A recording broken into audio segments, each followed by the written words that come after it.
One of my favorite things is when conspiracy theories conflict and you put the conspiracy theorists together to argue over which of their conspiracies is correct. And of course, none of them are correct. And if you want to see this happen, there's really no shortage of options. You can put two flat earthers together to talk about how they can prove the earth is flat. They will often have explanations that conflict with each other. They can't both be true.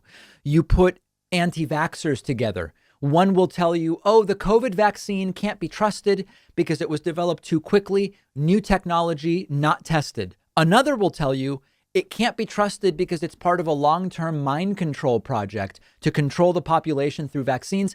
It's been in planning for decades. They've been waiting for a pandemic to justify its use. Wait a second. Hold on.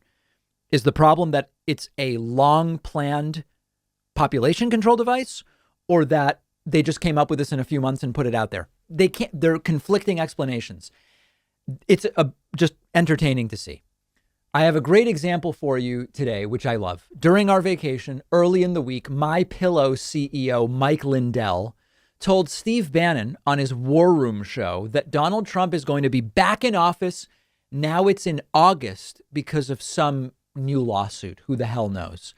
But then in the middle of the same week, a televangelist named Nathan French says God told him Trump is coming back in April. So which is it?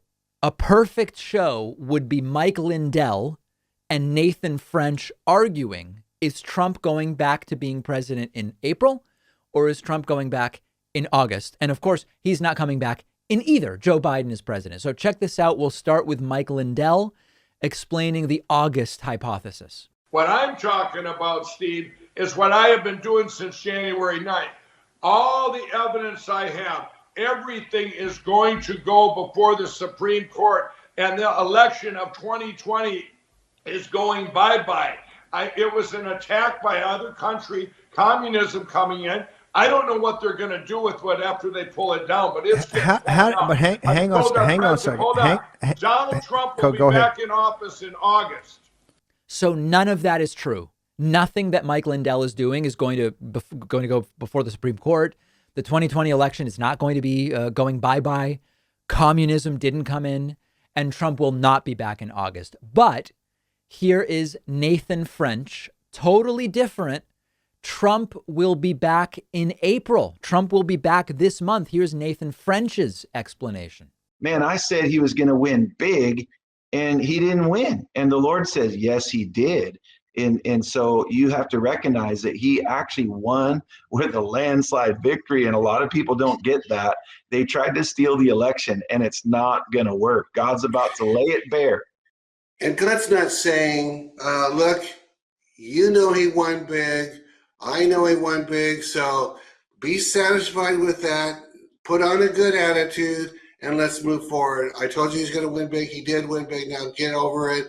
He's not saying that. No, it's not over. He's about to lay it bare. January, February, March. I think we're going to find out in April. I think everything's going to change.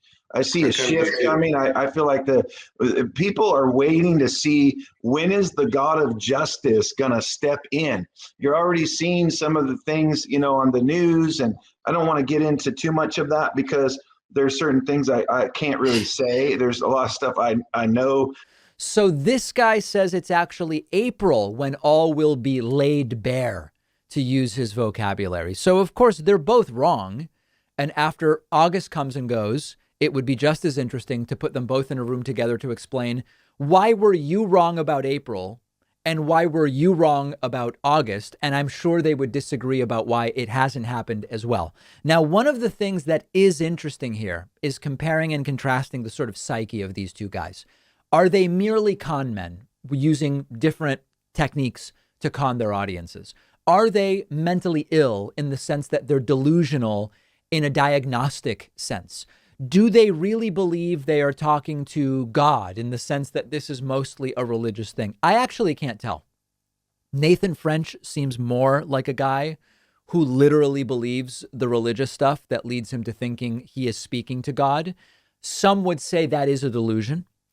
Mike Lindell strikes me more like as a half con man, but also not connected to reality in what may be a diagnostic situation, or maybe related to, some people have talked about substance abuse or something else.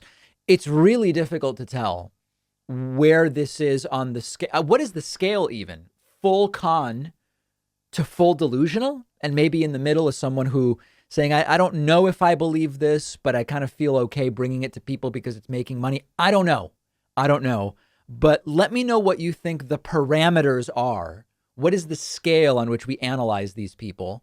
And where on the scale do you think Nathan French and Mike Lindell fall? They're both wrong, factually, but their underlying motivations are certainly an interesting thing to think about.